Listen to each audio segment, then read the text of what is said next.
friends, warriors, ghosts of your future selves. There is a version of you that haunts you. It is not a spirit from a grave. It is the ghost of who you used to be.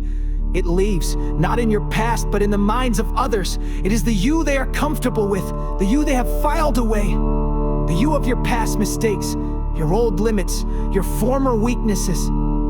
They hold on to this version of you because it makes them feel safe. It is predictable. It does not challenge them. And every time they look at you, they see that ghost. They speak to that ghost. They judge you based on that ghost. You have tried to fight it. You have argued, that's not me anymore. You have explained, I've changed. You have presented evidence. But it is useless. You cannot reason with a ghost. You cannot argue with a memory. There is only one way to win this war, one way to silence their perception forever. You must stop trying to convince them.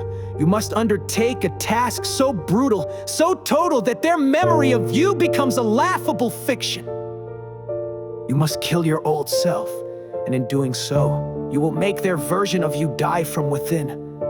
This is not a metaphor for simple self-improvement. This is a call for complete and total execution, a deliberate, merciless, and systematic annihilation of the person you once were. This is not a gentle evolution. This is a violent rebirth. How is it done? First, you starve the beast. Your old self feeds on your old habits, the junk food, the mindless scrolling, the snooze button, the procrastination. Every time you choose the salad, every time you put the phone down and pick up a book, every time you leap out of bed at the first alarm, you are denying your old self a meal. You are starving it of the very sustenance it needs to survive. Do this relentlessly and it will grow weak and frail. Next, you suffocate it with discomfort. Your old self breathes the comfortable, stale air of your comfort zone. It cannot survive in the thin, sharp air of a new challenge, so you must suffocate it. You must voluntarily step into the gym when you are sore. You must speak up in the meeting when your voice is shaking. You must take the cold shower. You must do the thing that terrifies you. Every gasp for air your old self takes must be met with another dose of voluntary hardship. Then, you poison it with discipline. Your old self thrives on the poison of your own excuses. I'm too tired, I don't have time, I'm not good enough. You must create an antidote, a radical, non-negotiable discipline. You replace every excuse with an action. You replace every feeling with a commitment. This discipline is a poison to your weaker nature. It attacks the very cells of your mediocrity until they wither and die. This is a quiet, lonely war. There is no audience. There is no applause for the battles you win against yourself in the dark. It is just you, the executioner of your own weakness. And what happens to them, the doubters, the critics, the ones who held you in that small box? As you are killing your old self, something fascinating happens to them. Their perception of you begins to die from within.